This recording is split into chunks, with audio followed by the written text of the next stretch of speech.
안녕하십니까 여러분, 반갑습니다. 검정고시 사회를 강의하게 된 김덕 선생입니다. 제 오리엔테이션 영상 혹시 보셨나요?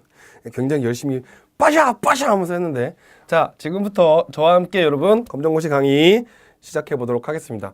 저는 강의하면서 이렇게 재밌게 강의하는 걸 좋아하거든요. 그러니까 여러분도 강의 들으시면서 막 이런 표정으로 강의 듣지 마시고 저와 함께 재미있게 강의 들으셨으면 합니다.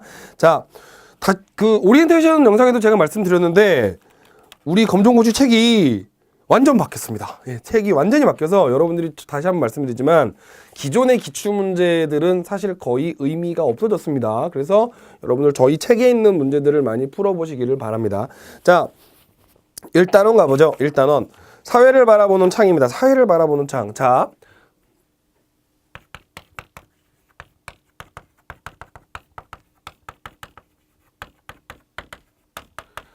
단원 제목이 사회를 바라보는 창인데 첫 번째 챕터는 뭐냐면 개인의 이해입니다. 개인의 이해.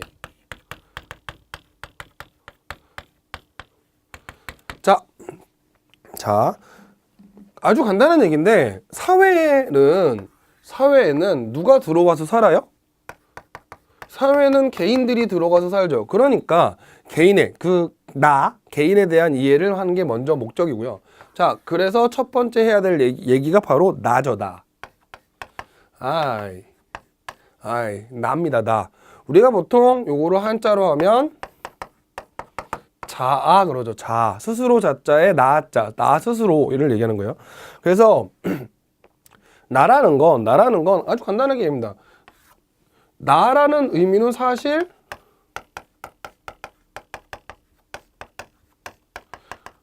나 혼자 살 때는 나를 딱히 구별할 이유가 없습니다만 다른 사람하고 살 때 나를 구별하기 위해서 나라는 이유를 쓰죠. 거기 보시면 책에 보시면 나의 의미는 다른 사람과 구별되는 자신의 독특한 모습이라고 나왔는데 거기서 좀 어려운 얘기가 나왔죠. 구성은 뭐 그냥 읽어보시면 되겠습니다. 키, 몸무게, 외모. 그죠? 저도 키가 크고 싶었어요. 몸무게도 작고 싶었고요. 잘생기고 싶었다고요. 저도.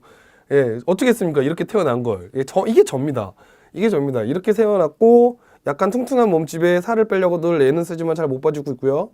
안경을 써서 시력이 되게 안 좋아서 안경을 쓰고 있고, 그 다음에 대학을 나왔고, 제 아내랑 결혼을 했고, 저희 두 녀석의 악동 같은 아들내미 둘과 강아지 한 마리를 키우고 있는 소심한 가장, 이게 저입니다. 그러니까 저는 이제 뭐 수원 쪽에서 살고 있고요. 그 다음에 저는 여기 이시대 교육에서 열심히 강의를 찍고 있고요. 또 고등학생을 대상으로 한 재수생 종합반에서 수업을 열심히 하고, 이게 접니다. 그러니까 거기서 나의 구성을 보시면 키, 몸무게, 외모 이런 것도 있고 가족, 소속 집단, 지역사회, 그 다음에 저의 성격, 가치관 이런 것들이 나를 구성하는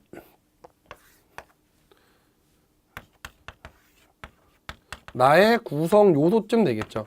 그래서 좀 나눠보면 거기 나의 종류에 일단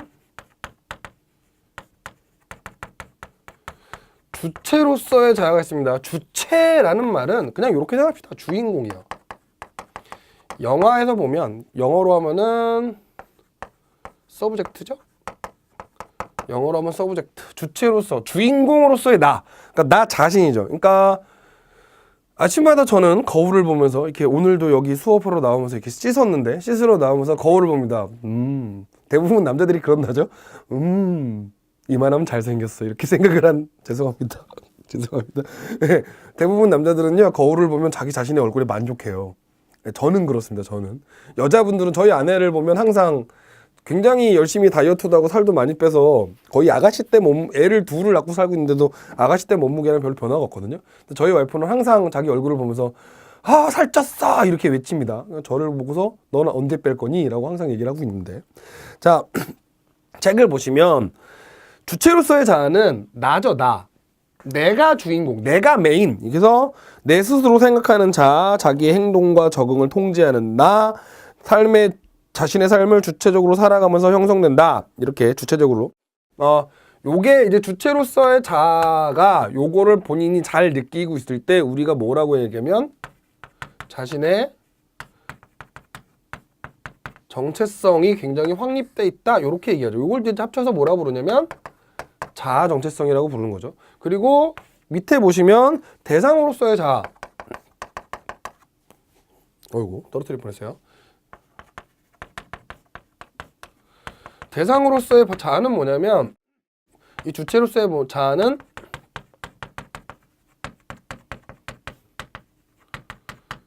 내가 보는 내 모습 정도 되는 거고, 대상으로서의 자아는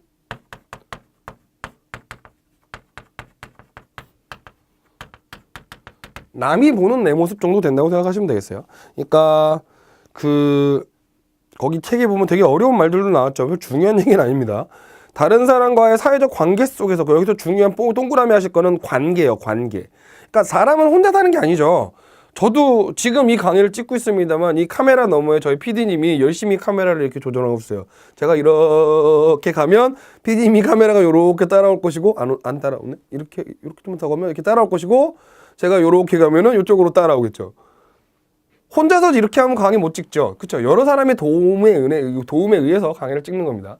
그러니까 여러분들도 마찬가지죠. 뭐 아침에 부모님이 혹은 뭐 다른 사람들이 저에게 굉장히 여러 가지 도움과 저도 여러 사람에게 되게 도움을 주고, 그러면서 다른 사람들과의 관계 속에서 나타나는 내 모습. 이게 이제 거기서 대상으로서의 자아죠. 우리가 주체, 대상으로서의 자아 이렇게 얘기했으면 사실은 이제 보통은 요 두 개를 쌍으로 하기 위해서 객체로서의 자아 이렇게 표현하기도 하고, 영어로 하면 대상, 오브젝트죠. 오브젝트.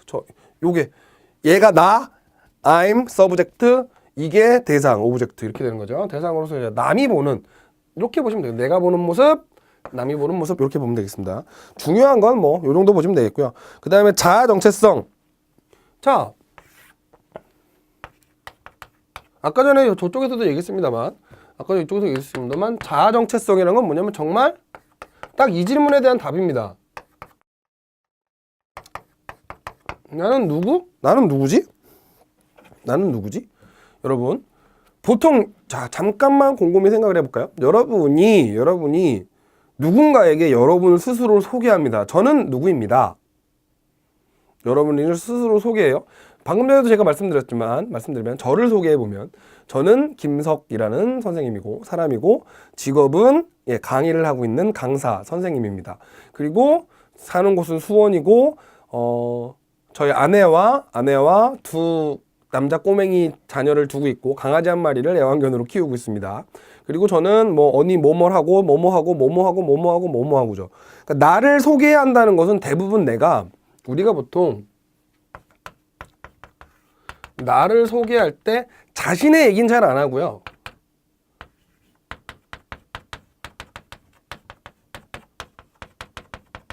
타인과의 관계 얘기를 주로 합니다. 그러니까 보통 자아 정체성이라는 건 내가 어디와 어떻게 관계를 맺고 있느냐가 자아 정체성의 주요 내용이 되죠. 그리고 그렇게 되면서 나의 자연스러운 가치관을 만들게 되는 겁니다.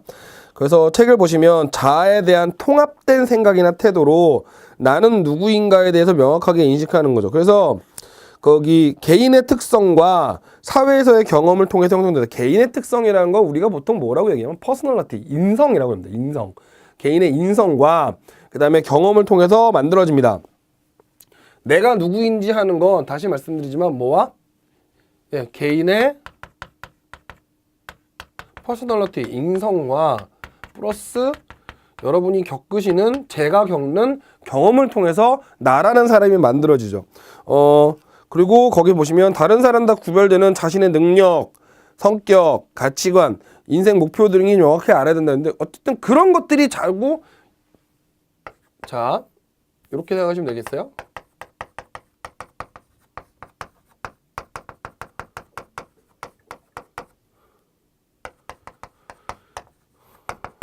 요게 자아 정체성, 이렇게 생각하시면 되겠네요. 타인과 구분되는 나의 모습, 이게 자아 정체성이다, 이렇게 생각하시면 되겠습니다. 그래서 자신에게 주어진 강한 역할 및 그에 따른 책임과 의무를 알아야 한다. 개인적인 나와 사회적 존재로서의 나에 대해서 알고 있는 것이 일관적으로 지속될 때 자아 정체성이 성립한다, 이렇게 나오겠네요. 자, 그럼 그 다음 페이지를 넘어봅시다. 자아 정체성의 기능을 잠깐 볼까요? 자,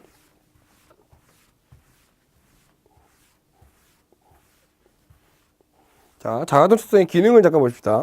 거기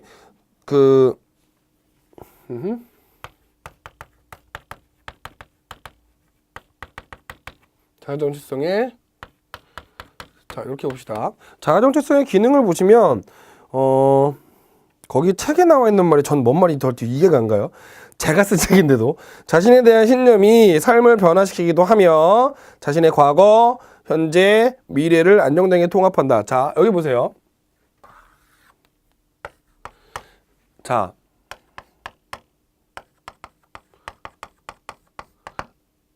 나를 안다. 내가 누구다를 정확하게 안다는 건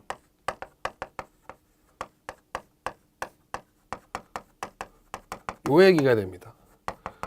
삶의 기준이 아주 명확하다. 요렇게 얘기가 되는 거예요. 자아 정체성이 확실한 사람은 자신의 삶의 기준이 아주 명확합니다. 그래서 삶의 기준이라는 거 우리는 보통 두 글자로 줄여서 신념 이렇게 얘기하죠. 신념. 그래서 이 신념과 이 삶의 기준과 신념이 자신의 뭐를 만들었고 나의 과거를 만들었죠. 제가 개인적으로 뭐 좀 후회하는 것 중에 하나가 뭐냐면 제가 올해 이제 40살이 넘었습니다. 어려 보이죠? 예, 제가 올해 40살이 넘었는데 제가 30대 초반에 잠깐 돈을 되게 잘 번 적이 있었어요. 예, 돈을 되게 생각보다 되게 많이 잘 번 적이 있었습니다. 그때 저는요 30살 초반에 저는 되게 오만했습니다. 돈을 많이 벌었다 보니까 어른들이 하시는 얘기가 젊어서 돈 많이 버는 건 좋은 거 아니라고 얘기하시는데 진짜 그 말이 맞다고 생각하거든요. 그러니까 돈을 진짜 많이 벌었어요. 그래서 사람들을 만나면 굉장히 콧대가 하늘을 찔렀고요. 사람들이 나한테 막 얘기하면 사람들이 이제 뭐 선배님들이나 어르신들께서 저한테 그런 얘기, 그러니까 본인들도 그런 인생을 겪어보시고 거기서 실패해 보신 많은 어르신들과 선배님들이 저에게 막 그런 조언을 해주셨어요. 야, 니 돈 잘 번다고 그렇게 사람 막대하면 안 된다고 니 막대하면 안 된다 막 이렇게 얘기를 해줬어요. 근데 전 진짜 그때 지금 생각해보면 얼굴이 화끈화끌거릴 정도로 부끄러워 죽겠는데 정말 그랬어요. 아, 그래서 그분 얼마 버는데요? 그래서 그 사람 얼마 버는데요? 진짜 그랬어요. 그러니까 10년, 8년, 6년, 7년이 지나 그러고서 아주 보기 좋게 그 다음 몇 년 후서부터 쪼로록 망해가지고 네 되게 힘들게 몇 년을 또 살기도 했습니다. 그때 제가 왜 그랬을까요? 그때 제가 왜 그 사람들에게 막대했을까요? 과거에 그게 저의 삶의 기준과 신념이었으니까요. 돈 잘 버는 사람이 짱. 이게 저의 삶의 기준과 신념이었다니까요. 그래서 그 만들어진 게 제 과거입니다. 그리고 그 일을 겪고 제가 좀 좀 창피하지만 좀 어려운 삶을 살다 보니 네 그게 모여서 현재의 저를 만들죠. 제가 그래서 진짜 한 5, 6년 있다가 제가 좀 이렇게 많이 짜그라들고서 개인적으로 뭐 그분들에게 도움을 받는다 안 받는다를 떠나서 너무 죄송하더라고요. 제가 몇 년 있다가 진짜 깨달았죠. 아, 이게 정말 내가 정말 막 살았구나. 막겠구나. 그래서 작년에 이제 저희 어머니께서 돌아가셨는데 저희 어머니가 돌아가실 때 그래도 그 조언을 해주셨던 많은 분들이 많이 다 감사하게도 찾아와 주셨어요. 그래서 그때 제가 정말 그분들에게 와주셔서 너무 감사하기도 했지만 그때 진짜 진심으로 제가 그 시절에 너무 철없었던 시절에 제가 정말 참 막말을 많이 했습니다. 정말 죄송합니다. 그때 제가 참 생각이 너무 짧았습니다. 너무 교만했고 생각이 짧았습니다. 다 일일이 와주신 분들에게 일일이 제가 죄송하다고 말씀드리고 사죄를 드렸거든요.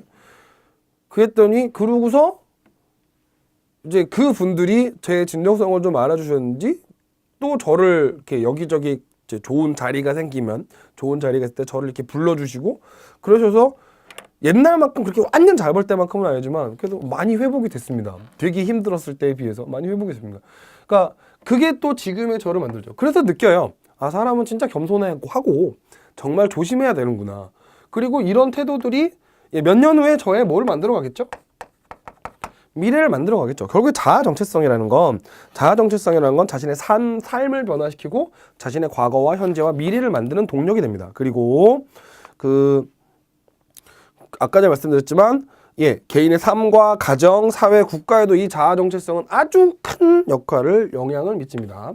그러니까 나라는 자아가 제대로 서 있지 않으면 그러니까 보통 이 자아 정체성의 핵심적인 역할을 하는 게 가치관이거든요. 가치관 이게 제대로 서 있지 않으면 나라는 사람이 제대로 역할을 못하죠. 그러니까 심하게 의존적인 사람이 됩니다. 자신의 선악에 대한 판단 기준이 명확하지 않으면 심히 의존적인 사람이 될 수 있다는 거. 그래서 여러분들 그러니까 청소년기에 가장 해야 될 중요한 목표가 자신의 가치관을 세우는 거죠. 자, 그래서 바람직한 자아 정체성의 중요성 여기 보시면 개인으로서는 일단 자, 여기 보세요. 이게 명확해야 자신의 삶의 기준이 명확해야 반성도 합니다. 이게 명확해야 반성하는 거예요. 이게 필요 조건이에요. 그러니까 이렇게 자신의 삶의 기준이 명확할 때 자신이 지나온 삶을 내 기준으로 봤을 때 이건 내가 지나왔던 삶이 잘못됐구나 라고 생각하는 걸 우리가 뭐요?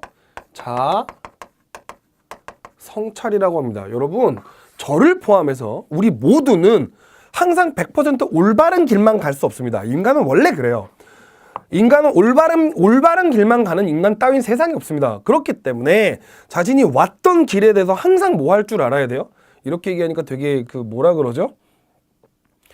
학교에서 되게 충고랍시고 되게 하게 하는 옛날에는 뭐라 불렀더라? 뭐 이렇게 좀 이런 표현 써도 되려나? 꼰대 뭐 이런 식으로 표현을 했는데 그런 것처럼 느껴집니다만 크게 자아 정체성을 갖고 있을 때 갈 수 있는 자아 성찰, 자신을 스스로 반성하고 비판해 보는 거죠. 이거 굉장히 중요합니다. 이 자아 성찰이라는 건 사실 자아 정체성의 기능 중에 제일 중요한 기능이죠.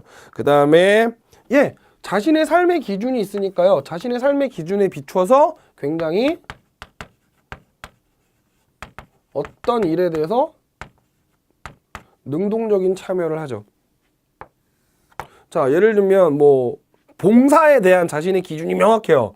그러면 봉사단체 같은 데 활동하는 거예요. 예를 들면 저는 시간이 없어서 봉사단체까지는 활동을 못하고 있지만 개인적으로 유니세프에다가 매달 3만 원씩 결연 아동 해가지고 기부하는 건 하고 있거든요. 한 달에. 그러니까 정말 담배 몇 갑 안 피면 되는 거고 술 한 잔 안 하면 그 3만 나오니까 그냥 그렇게 자동으로 빠져나가게 계좌이체를 해놨어요. 적어도 제가 후원하는 친구가 성인이 돼갖고 좋은 삶을 살 수 있게 제가 3만 원도 안 되는 돈으로 한 사람의 삶에 굉장히 긍정적으로 영향을 미칠 수 있는 건 되게 좋은 거 아닐까요? 라고 저는 생각을 했습니다. 그러니까 그런 거예요.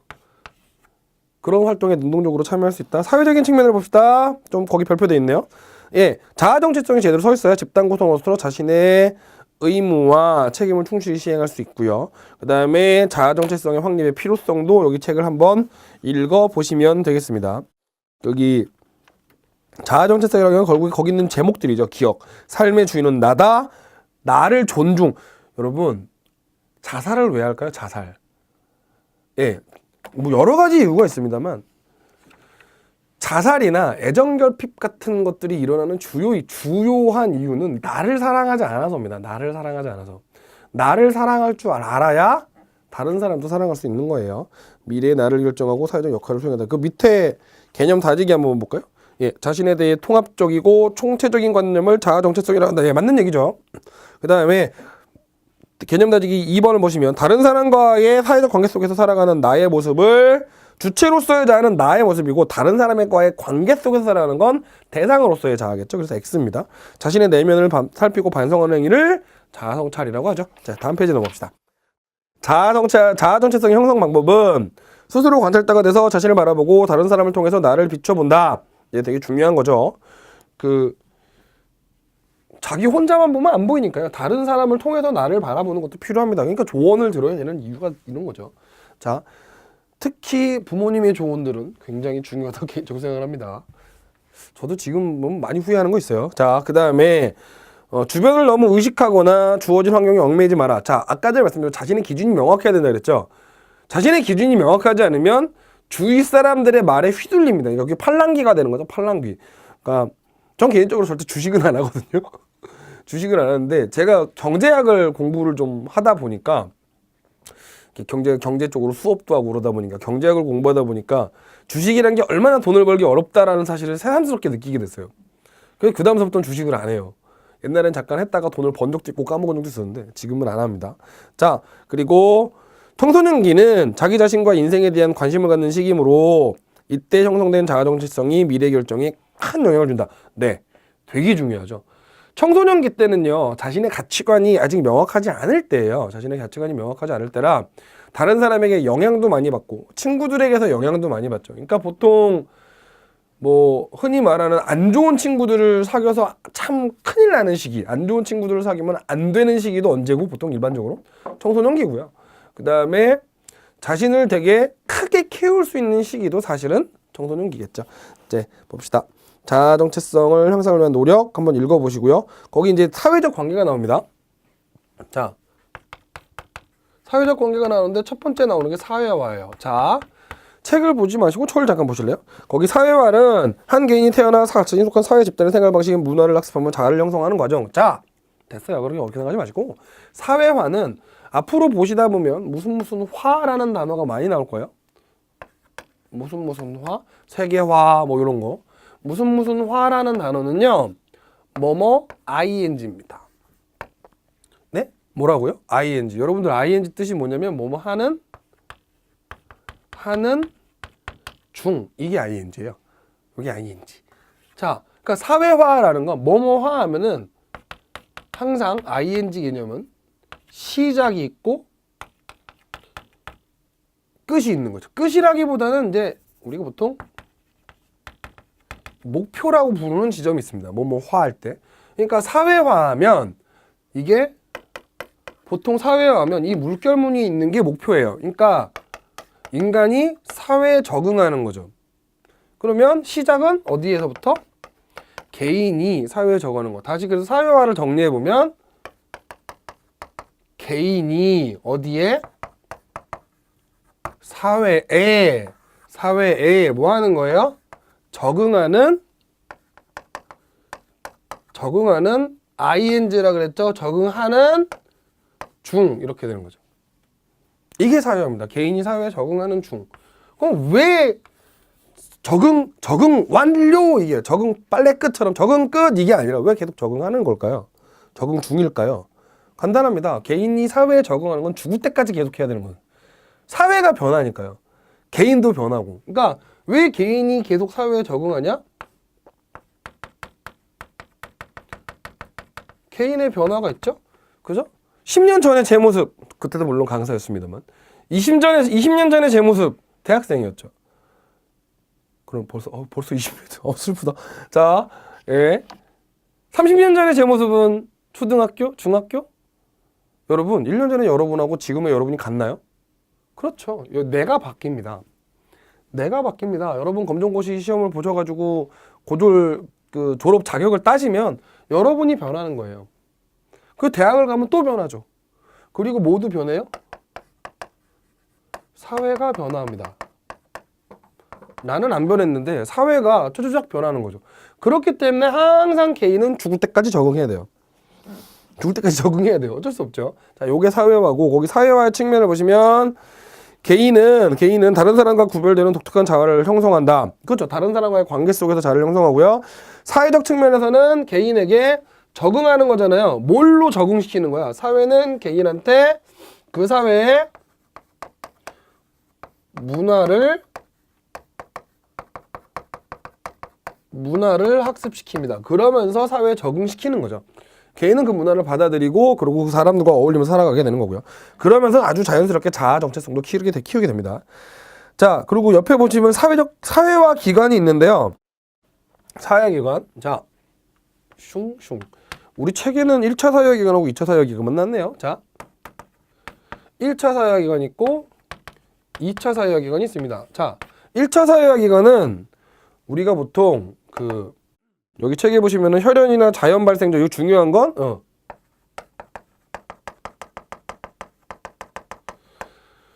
자연 발생적이라는 거야. 그리고 우리가 보통 그래서 얘네를 전인격적 관계 이렇게 책에 나오거든요. 보통 설명을 볼 때 문제나 이렇게 언급이 되거든요. 그럼 요거 설명해 드릴게요. 전인격적 관계라는 문제를 단어를 보시고 이게 뭐야 이러지 마시고 이렇게 생각하시면 돼요. 전인격적 관계라는 건 목적이 없는 관계예요. 목적이 없는 관계. 그러니까 여러분 부모님과 저 여러분을 생각하시면 돼요. 저희 아들내미들과 저를 생각하면 돼요. 그러니까 예를 들면 우리 부모님이 저를 무슨 목적을 갖고 낳으셨어요? 아니죠. 저도 저희 아들내미들을 무슨 목적을 갖고 태어난 게 아닙니다. 저희 아들 두 녀석이 있는데 매일 이제 나이가 나이인지라 매일 사고를 치고 다닙니다. 뭐 다 부셔요. 강아지 괴롭히고 막. 그러면 그때마다 뭐가 되려고 저러나 싶겠지만 뭘 되게 하려고 우리 아들을 키우고 있는 건 아니죠. 저희 부모님도 저를 그렇게 키우시진 않으셨을 겁니다. 그러니까 관계에 목적이 없어요. 자, 그래서 1차적 사회화 기관은 가장 기본적인 건 가족이죠. 가장 기본이고 그래서 가장 중요한 사회화 기관. 그 다음에 친족 집단이 있고요. 그 다음에 또래 집단이 있습니다. 외우기 쉽게 첫 글자만 따볼까요? 가친또 이렇게 외우시면 됩니다. 여기서 여러분 참고로 좀 체크하실 거는 또래 집단의 경우에는요. 우리가 알고 있는 조심하셔야 돼요. 보통 또래 집단은 학교 친구 이렇게 생각하시는데 학교 친구 아니에요. 그러니까 보통 같은 나이 또래에 또래라는 표현 자체에서 같은 나이 또래 이렇게 생각하시는데 또래 집단이라는 표현은 같은 나이 또래에 학교 다니는 친구들을 얘기한다기보다는 주로 어렸을 때부터 같은 지역에서 자라면서 정말 자연스럽게 놀이터에서 놀다 보니까 친구가 된 이런 애들. 그러니까 차라리 이런 같은 지역에서 같이 자라면서 친구가 된 이런 표현보다는 여러분들한테 좀 더 이해하기 확실한 직관적으로 확실히 이해되는 표현은 거시기 친구. 여기 나름 인강이라 여러분들이 혹시 뭐 이렇게 나중에 욕할까봐 정확한 평지 못하겠지만 아시겠죠? 거시기? 응? 거시기 친구. 이 정도면 알아들었으면 좋겠는데. 자, 거시기 친구. 요게 딱 그 또래 집단의 의미가 딱 맞습니다. 그래서 요즘 우리나라 사회학계에서는요, 이거를 또래 집단이라고 번역해서 헷갈리는 사람들이 워낙 많아가지고 요즘에는 또래 집단이란 번역을 안 하고 플레이그룹 해서 놀이 집단이라고 번역하기도 해요. 비슷한 얘기입니다. 다 똑같은 얘기입니다. 가친또 다시 외우세요. 자, 그 다음에 2차 사회화 기관은 뭘 목적으로? 어떤 이익을 얻기 위한 목적으로 만들어지는 게 2차 사회화 기관이죠. 그러니까 우리가 보통 가친또 빼고 나머지 애들 쉽죠? 이거 뭐 거기 보시면 학교, 정당, 직장, 대중매체 이렇게 외우시는데 외우지 마세요. 뭐만 외우시면 돼요.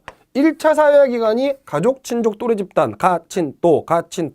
그 다음에 2차 사회화 기관은 나머지. 끝.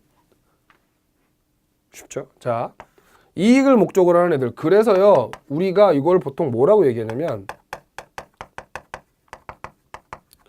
수단적 관계 이럽니다. 그러니까 수단적 관계라는 건 얘가 목적이 없다 그랬죠? 얘는 뭐가 있는 거예요? 목적이 있게 만난 애들. 그러니까 예를 들면 여러분이 제 강의를 들으시는 여러분하고 제가 만났어요. 예를 들면 뭐 오프라인 강의를 합시다. 오프라인 강의를 한다고 합시다. 온라인도 마찬가지겠지만 여러분들이 저에게 왜 돈을 내고 제 수업을 들으시는 거죠? 왜? 검정고시 시험을 잘 보기 위해서죠. 그죠? 검정고시 시험을 잘 보려는 목적으로 보는 겁니다. 저는요. 돈 벌려고요. 저희 애들 열심히 먹여 살려야죠. 요즘에 강아지가 돈을 아파가지고 병원비가 많이 나왔어요. 자, 목적이 있죠. 잘 기억해 주십시오. 자, 그 다음에 거기 사회적 상호작용이라는 게 있어요. 사회적 상호작용. 자, 보세요. 원래요. 자, 사회적 상호작용에는 보통 우리가 5가지로 나오는데 협동은 저 보세요. 이렇게 외우세요.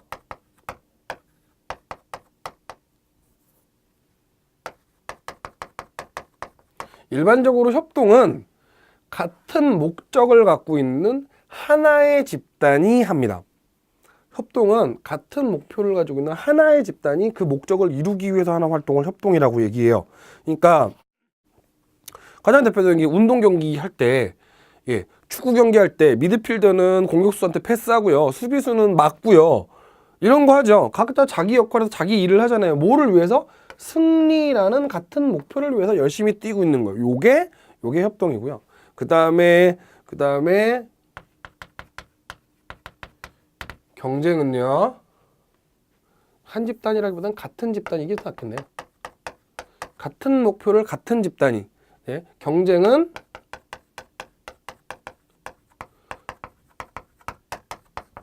쓰고 계시죠? 여러분 혹시 강의 들으신 분들 멍 때리고 있지 않죠? 쓰세요. 쓰고 계세요. 필기하세요. 제가 쓰는 거 쓰세요. 자, 적자 생존이라 그랬어요. 적는 사람이 살아남는다. 자, 저는 제 강의를 들으면서 좀 웃었으면 좋겠는데 여러분은 반응을 볼 수 없으니까 좀 슬프네요. 자, 같은 목표를 갖고 있지만 뭐한 애들? 다른 집단이요. 그러니까 예를 들면 운동 경기를 하는데 A라는 집단과 B라는 집단이 있어요.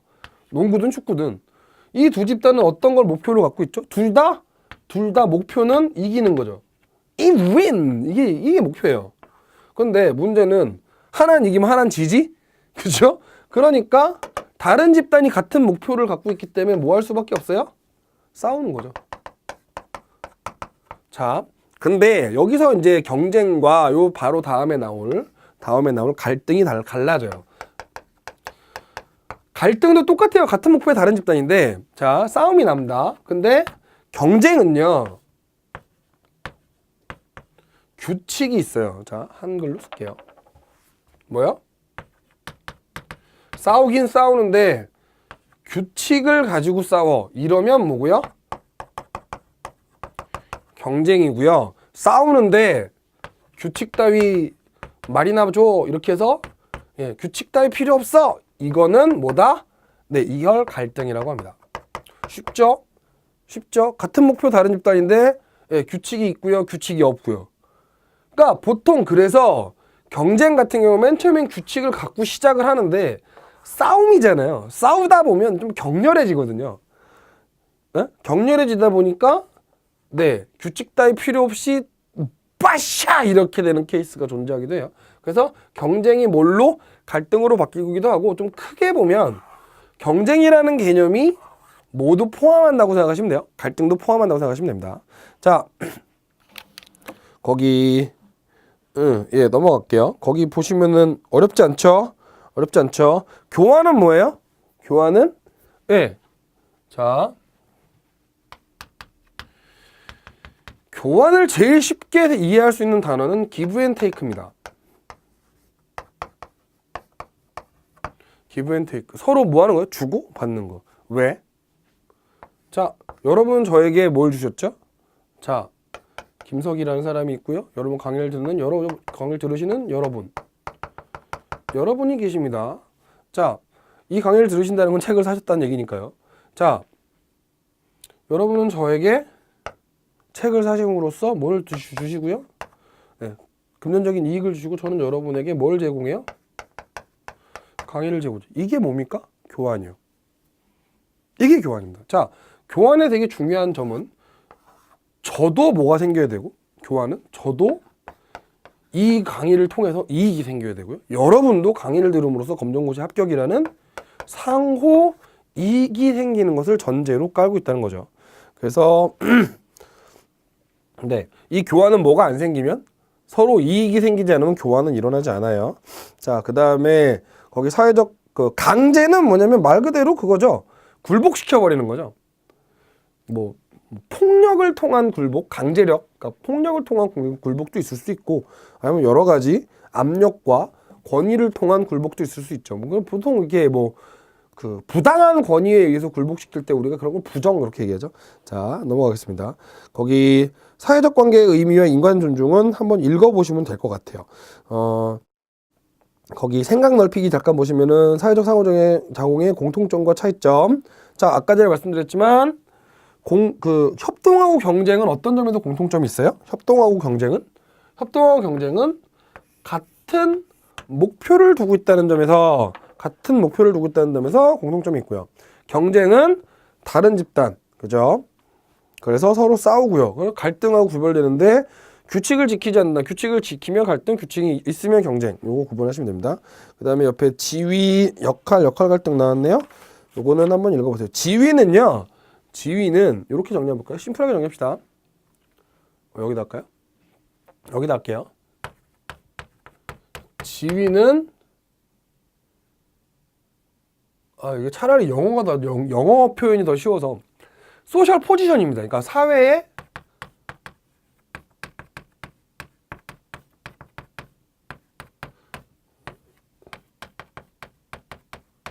글씨 잘 보이려나? 개인이 가지는 위치입니다. 이게 지위예요.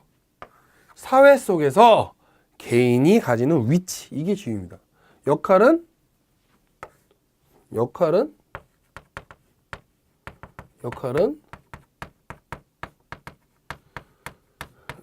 그 위치에서 여기요. 요게 역할 뭐요? 중요한 건 기대하는 거예요. 실제 한 거 아니에요. 그 위치에서 뭐 하는 행동? 기대하는 행동이요. 기대하는 행동. 그 다음에 역할 갈등이 나왔네요. 실제로 여기 좀만 몇 개 더 해봅시다. 역할 행동이라고 하는 건 그 위치에서 실제로 하는 행동들을 역할 행동 혹은 역할 수행합니다. 그러니까 보통 얘가 역할이 기대하는 거고요. 역할 행동이 실제 하는 거예요. 그러니까 만약에 어떤 보상, 상이 주어진다면 그건 뭐 때문에 주어지는 거예요? 역할 행동의 결과로 주어지는 거죠. 그 다음에 역할 갈등. 그래서 한 개인이 동시에 여러 가지 역할을 수행하는 과정에서 일어나는 긴장이나 갈등. 한번 그냥 읽어보세요. 보통 우리가 사회문화 파트에서는 되게 중요하게 보는데 여기서는 그렇게 중요할 것 같지는 않습니다. 나중에 문제가 나오면 문제로 다시 설명해 드리도록 하죠. 그 다음에 인간과 자연 간의 공존은 읽어봅시다. 읽어보시면 충분히 될 것 같아요. 거기 지속 가능한 발전도 있고요. 공존 방안들도 있습니다. 한번 읽어보시면 여러분 충분히 어렵지 않을 것 같아요. 인간은 자연하고 영향을 많이 주고받으니까요. 자연 속에서 잘 살아야겠죠. 잘 읽어보시면 충분히 문제 푸는데 문제가 없을 것 같습니다. 자, 잠깐 쉬었다가 다음 시간엔 이제 개인을 했으니까 나 했으니까 이번엔 사회 쪽 얘기해야겠죠. 잠깐 쉬었다가 다음 시간에 뵙겠습니다.